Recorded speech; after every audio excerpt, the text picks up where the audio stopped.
Well, hello everybody. This is Bert with your Sunday forecast. I hope you're having a great week, and I'm really looking forward to seeing you this weekend. Now, I'm recording this on Wednesday afternoon, but the forecasting has been crazy. The last couple of days where I've been, the highs have been in the 90s. Certainly not like October in a lot of ways. But the forecast environmentally for this weekend is for highs in the 60s and overnight lows in the 40s. So I got my fleece ready. I got my warmer gear ready, and I'm looking forward, hey, maybe to wearing that on Saturday. Saturday is Sterling Fest, a big community celebration here in Sterling, Virginia. And if you're out and about and able to come, I hope that you'll be there and that you'll drop by our booth and say hi. And oh man, some really cool stuff available for particularly kids and others at that booth. So you want to swing by, wear your blue Sterling UMC shirt if you'd like. That might wear a fleece over it probably, but I hope to see you on Saturday. Now, on Sunday in our sanctuary, we will be, well, mostly sunny, but with a high. I'm not really sure of the high. We'll kind of try to keep it comfortable in the sanctuary, but I will say that there's a good chance of Back to the Future. Yeah, so we won't have Marty McFly or the DeLorean or anything like that, although that would be cool. We actually will be time hopping a little bit, though. We will pick up the story from what we dealt with last Sunday with the call of Moses to set God's people, to lead God's people into freedom from Egypt and slavery in Egypt. But we will kind of be moving forward to the time that they've escaped, and the Ten Commandments come their way. There is this beautiful understanding that the Lord has an expectation, a way of kind of developing that community really early on.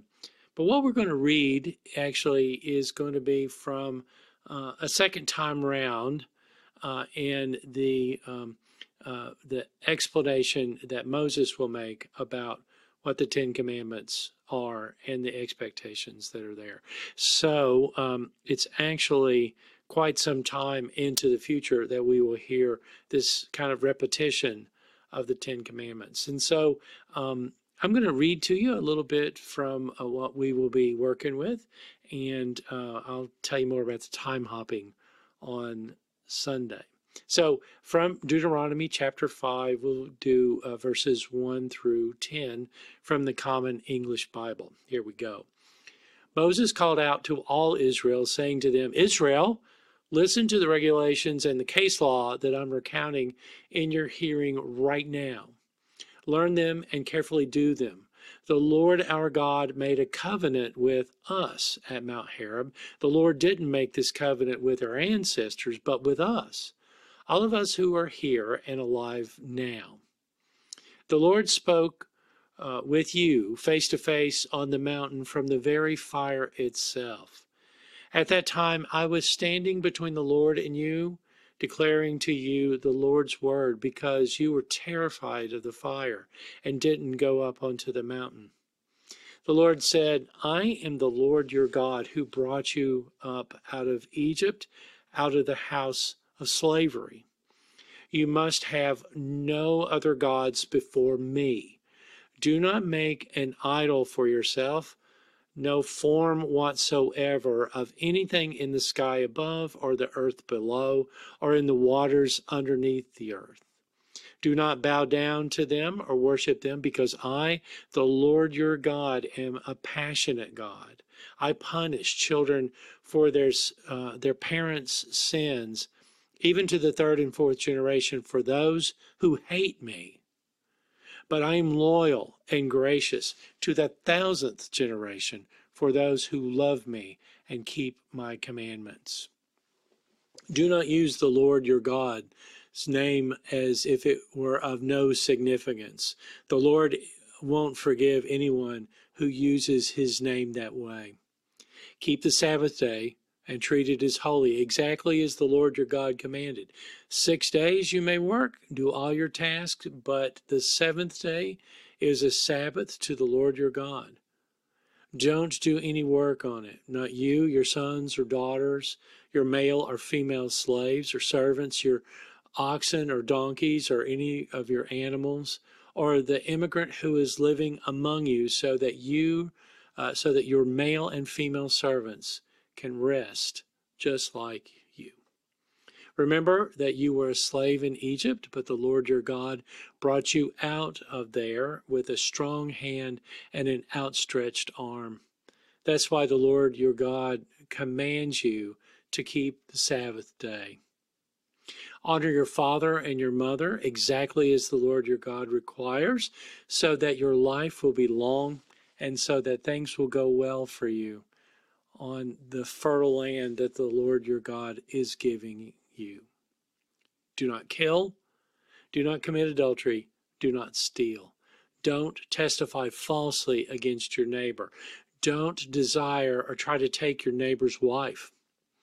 Don't do not crave your neighbor's house, field, male or female servant, ox, donkey, or anything else that belongs to your neighbor. Now he goes on a little bit into the next chapter and gives what is called the Shema, which is a whole kind of fundamental, you know, basic understanding of what we are to do with commandments, particularly with who we are supposed to be and how we're supposed to make sense of these. We'll read those directions on Sunday as part of our worship service. Hey, you know, on Sunday we will also have the debut of a really, really cool short film about some of the most powerful mission. Well, I don't know. I don't know if I would say the most powerful, but some of the most profound mission that we have here at Sterling. I know you want to be part of that and here to see that and to celebrate in that. So that's going to be part of our service. We'll just have a really good time. And then later in the day, we will have our blessing of the animals, the critter blessing, I sometimes want to call it. And I'll bless anything. Okay. So, you know, if you bring dogs or cats, that's beautiful. Mice are okay. Rats, I've worked with rats before. You know, if you got an iguana, I'm going to love you and bless that iguana. If you have a snake, like I said on Sunday, I will bless that snake, even if it's from a distance. So plan on joining us later on in the afternoon on Sunday so that we can have this really kind of holy time of blessing those creatures that are so much a gift from God and so life-giving to us in many, many ways. So, gosh, there's all kinds of stuff. I'm looking forward to be with you this weekend. I hope you will take care of yourself, that you will take an opportunity to rest in Sabbath, and that you will be right here with us in person or online at Sterling United Methodist Church when we worship at 10 o'clock in the morning. God bless you. Take care, and I'll see you soon.